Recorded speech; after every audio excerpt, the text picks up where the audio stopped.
Finally આજનો programme છે ગરમા ગરમ ભજીયા. તો ભજીયા માટે ચટણી અમારા રુદ્રભાઈએ મૂકી દીધી છે, તમે જોઈ શકો છો.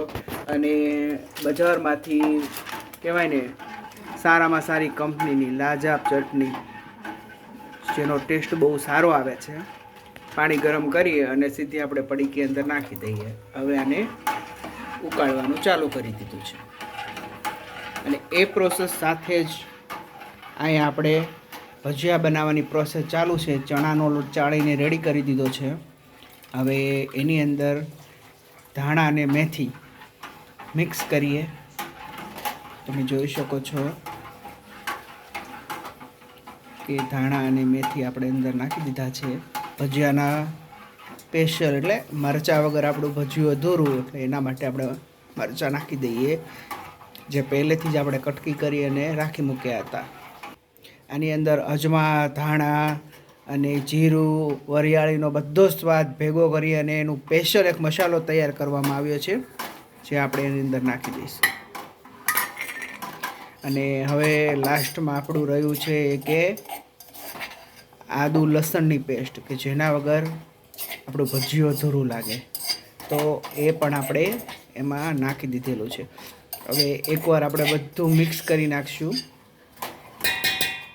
અને પછી પાણી નાખીશું. એકવાર હાથથી બધું મિક્સ કરી નાખીએ, તેથી મસાલો અંદર સારી રીતે બધો મિક્સ થઈ જાય. જો આ પ્રોસેસથી તમે ભજીયા બનાવશો ને, તો તમારું ભજીયું ખાવામાં મસ્ત બનશે અને જાળીદાર બનશે.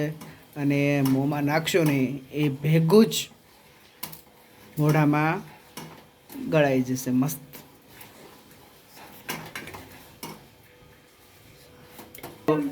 ધીરે ધીરે પાણી નાખી અને જો આવી રીતે હાથની મદદથી બધું મસાલો ભેગું કરી નાખવાનું. એકસાથે પાણી નથી નાખવાનું, જેમ જેમ પાણી જોઈએ ને એમ જ નાખવાનું. તો એક હાથથી પાણી અને એક હાથથી મસાલો તૈયાર થઈ રહ્યો છે. આપણી ચટણી પણ રેડી થઈ ગઈ છે અને તમે જોઈ શકો છો. એટલે આપણે ગેસ બંધ કરી દઈશું. સ્વાદ મુજબ થોડું થોડું મીઠું નાખીશું. 1.5 ચમચી જેટલું નાખ્યું છે આપણે. મેથીનું બેલેન્સ જાણવા માટે આપણે થોડી ખાંડ નાખીશું. આપણું લીંબુ છે, લીંબુમાં આપણે ફૂલ સોડા આવી રીતે ભેગા કરીને નાખી દેવાના. હલાવીને મિક્સ કરીને ફૂલ સોડા અને લીંબુ સાથે અંદર નાખી દેવાના. અને એકવાર સરસ મજાનું ફરીથી હલાવી લેવાનું મિક્સર.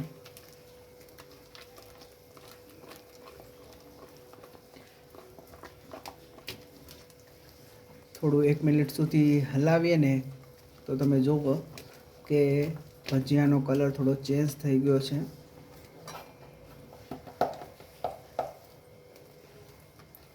વ્હાઇટનેસ આવી ગઈ છે. તો હવે ભજીયું બનાવવા માટે રેડી છે. બાજુ આપણે તેલ મૂકી દીધું છે ગરમ કરવા માટે, તમે જોઈ શકો છો.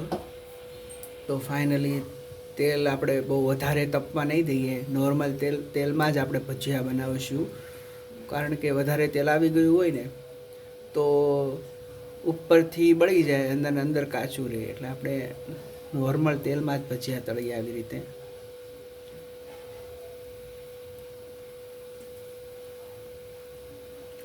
તો આવી રીતે જો ભજીયા બધા ઉપર આવી જાય ને, એટલે એકવાર આપણે હલાવી નાખવાના બધા. જો આવી રીતે ઉપર નીચે.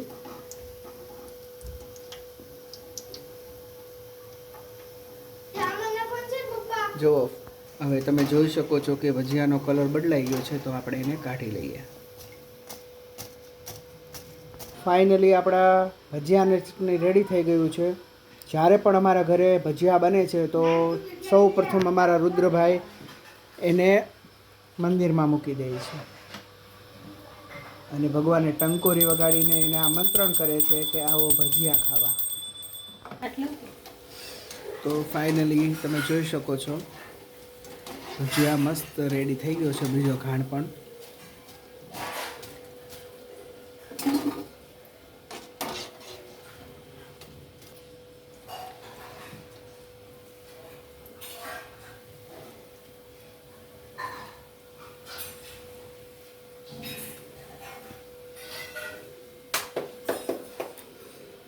હાલો એ રુદ્ર મૂકો બધું નીચે. સ્ટાર્ટ છે.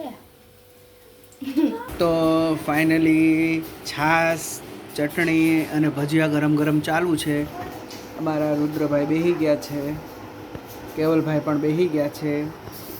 તો ચાલો ભગવાનને પ્રાર્થના કરીએ. શિષ્ટાશિના સંતો મુચ્યન્તે સર્વકરીષે પુંજતે તે કથમ બાપા એ પસંત્યાત્મકારણ.